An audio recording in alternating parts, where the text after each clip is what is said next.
So we have this disgusting song that was released as a marketing campaign targeting Black people and specifically aiming this message to Black men. The song was performed by rappers Trina and Saucy Santana. It is absolutely trash. Nothing good about it at all. The idea is trash, the lyrics trash, everything trash. And while you have a lot of decent people upset with Trina and Saucy Santana for selling themselves out like this and making the Black community look really crazy, the people who paid them to do this are even more disgusting. I'm going to get into all that, but first, take a second to make sure that you're subscribed to the channel and click the notification bell. Whenever it's an election year or it's some message that these folks want to push on Black people, you're going to find foolishness like what was released recently featuring rappers Trina and Saucy Santana. The message is no voting, no loving. Clearly telling Black people to withhold relations from Black men until they vote, to encourage straight men and LGBT men to vote. And I'm telling you, this trash just won't work.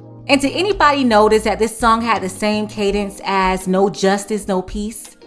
The ad was marketed by the BLK dating app, and yes, you have these folks trying to come into spaces where Black people are dating. That company is owned by Match.com, the same company that owns Tinder, Hinge, Plenty of Fish, and a bunch of other dating apps. I'm going to tell you how they messed up. Number one, Trina and Saucy Santana, they are not proper representation of Black people.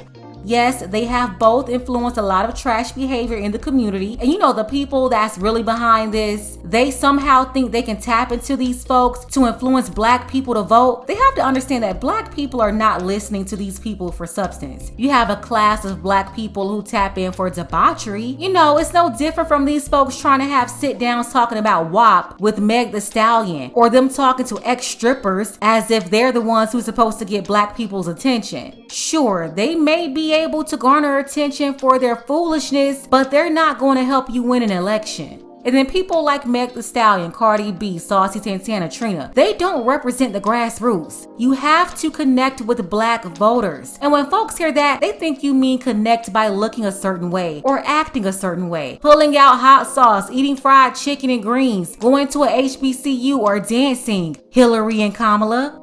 None of that is really connecting with Black voters. Really connecting with Black voters will be focusing on the issues that we care about, addressing those issues, telling us what you're going to do about it, and the solution has to be real. And finally, you're not going to use images like this to get votes. This whole boycott of relations, it's just not going to work. This is not some Chirac movie or some type of game. And it's getting really old. It's much easier to do the right thing instead of playing these games and trick Black people into supporting the people that you want them to support. Let's go ahead and get the conversation started. What do you think about this ad? And is it encouraging you to vote? Gotta give a shout out to the brothers Tommy H, Dark Power, Andre, and Stanley. I appreciate all of you for your support. Don't forget that you can support this channel as well. Links to Cash App and PayPal are below. Ladies, fellas, want a balanced analysis, want the truth from a woman's perspective? Then you're going to want to subscribe to this channel and don't forget to like and share.